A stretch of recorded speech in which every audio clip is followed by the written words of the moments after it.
Today's Vinyl Vault album is one which took me a long time to find, or at least it felt like it did at the time, because it was way back in the early days of collecting. I probably found it within a year of looking for it. In those days, a year was a lifetime, and I must have been in about 100 record shops in about 40 different towns and cities asking them if they got a copy of this, and they hadn't. And then eventually, one turned up. Glenn Hughes, Play Me Out.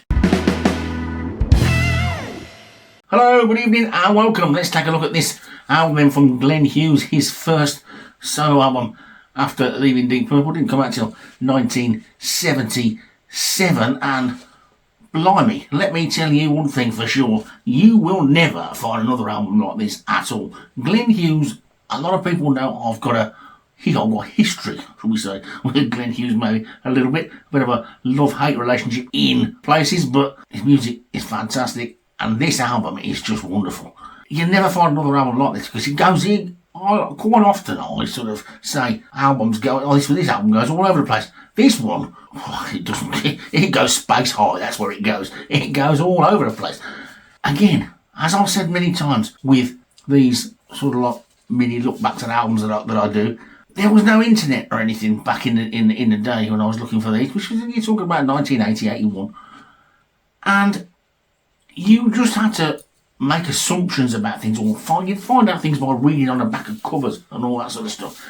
Up-to-date stuff, information on new releases and all that sort of stuff, you can get that out of the music paper, but old stuff, and you've got to remember as well that in 1980, an album that came out in 1977 was old. Now, that may sound crazy to people now, where some artists and bands don't put albums out once every 3 or 4 years or whatever. But in those days, bands put out an album a year. Pop groups put out 3, 4, 5 singles a year. And stuff that was recorded 2 or 3 years ago was ancient. I sometimes sit down and think, when I first bought my first copy of Machine Head, and I thought it was a really old album, it was only actually 8 years old. And I think back, what was happening 8 years ago? And I go, blimey, that was somebody who I like's latest album came out then, and I still think that's new. So it was a different world altogether. And you didn't have much of an idea what an album that you hadn't got was going to sound like, unless you knew anybody who got it. Now, of all of my mates and stuff at the time, I was, without a doubt, of my little circle of friends, the biggest Deep Purple. And everybody liked Deep Purple. None of them had got quite a few albums, but I was the one who was into all the lineups. And a lot of people go, I didn't like it after Gillan left, and some people refused to listen to Mark 1. There was still a lot of people in those days. I mean, you wouldn't believe it now when you see all the stuff on the internet and everything, but you wouldn't believe how much everybody hated Come Taste the Band, and that was my doorway in, and I loved it. It was fantastic. And so in some ways, maybe back then, I was championing the Mark 3 and 4 lineup more, just to make up for the fact that everybody else was rushing them because Mark 2 was the best. And I'm thinking, well, why can't you like all of them? Why do you have to pick one? Why does one have to be better than the other? They're different enough to be different, so you can like them both, but they're also similar enough that you can feel a thread going through, which is probably down to Ian Pace and John Lord, isn't it? But anyway, so I had no idea what this was going to be like, this album, but I knew that I absolutely adored Coverdale's solo albums. Again, we've already done the first one, we're doing the second one, North Winds, pretty soon. I love them. I love things like the Butterfly Ball and all these things, all the spin-off things from Deep Purple and all those people. I love Rainbow and Whitesnake and Gillan and everything, and I thought everything I like Deep Purple is great. And I'd also got, by this point, the Trapeze albums, so I knew what Glenn Hughes was like outside of Deep Purple. So I was expecting something like that, to be honest. When I eventually found this album, when I got it back to put on, I thought this is going to be a bit like Trapeze, but maybe going even more funky and less rocky.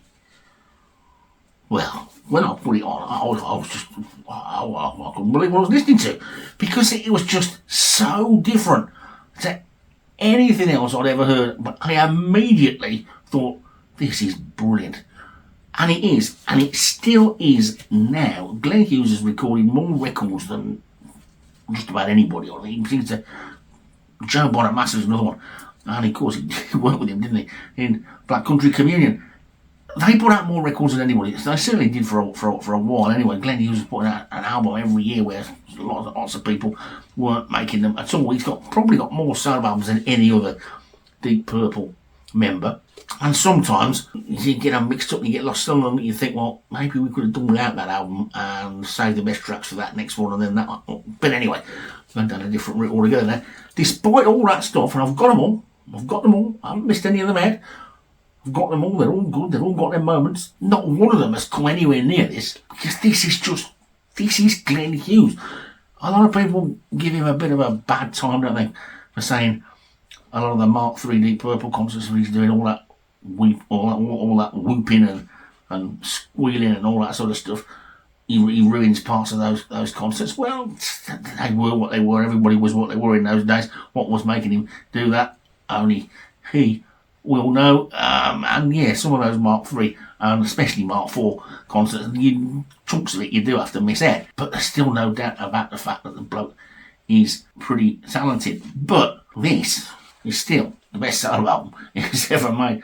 And that's not a bad thing. I'm not saying that in a bad way. I'm not saying all these other solo albums are rubbish. I'm just saying this is a masterpiece, and most people have never heard it. And I think because he's now sort of, well, the things that he's done, where he took his solo career into the heavier side maybe, and done the stuff with Joe Bonamassa and then the Dead Daisy thing, and you had the California Breed and all that sort of stuff. I think people that have become fans of him later on would be amazed if they heard this. They probably wouldn't even believe it was him to start with. It's an essential part of the Deep Purple collection, if you like. If you're going to be a fan of Deep Purple, you need to have this album. You only have one Glenn Hughes solo album. This is the one that you need to have. It's brilliant. I'm not even going to attempt to describe some of the songs here, because there's everything in this. There's soul, there's pop, there's rock, there's jazz, there's funk, there's blues, there's all sorts of. I just love every single track on it. There is not one single bad track on this. I mean, it starts off with I Got It Cool, which is just brilliant. The singing on that is superb. It's About Time is lovely. LA Cut Off is pretty weird. So is Space High and all that sort of stuff. And Solution, that Solution, I suppose we should really be calling it. If some of those songs had got a different name on them, they probably would be massive. But the fact is, they're hidden on this Glenn Hughes album called Play Me Out, which is well worth tracking down. It's just wonderful. It's really, I mean, I love those Trapeze albums, and quite a few people, right, Dave Holland and Mel Galley, are on this album. Pat Travers is on it as well, and Terry Rowley as well from Trapeze is on there as well, and you've got all the usual names, and of course you've got the old famous girl backing vocalist Lisa Strikes on it, Helen Chappelle's on it as well. So there's all sorts of people on it, and it's just great.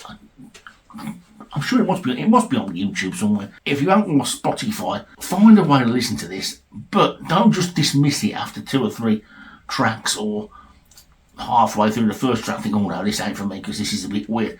Yeah, well, those tunes they'll stick in your head. They will, and you'll go back to it. And if you don't play it more than 2 or 3 times, some of those melodies will come back to you, and you'll be going, where did I hear that from? And you won't remember because you didn't listen to it properly. So if you don't take much notice of anything I say, do take some notice of this, because this is far and away the greatest thing that Glenn Hughes has ever done with his own name on it. He probably wouldn't like me for saying that, because he probably thinks that there's some better stuff that he's done since. He's done some very good stuff since, but he's never got anywhere like this. Maybe this was of the time. Maybe it would be impossible to make a record like this now. Maybe the space that you're in, the people that you've got around you, and that this was the only time that you could ever have made an album like this. But it is a capturing of a moment in time, if you like, 30, 35 minutes or whatever in time. It's great.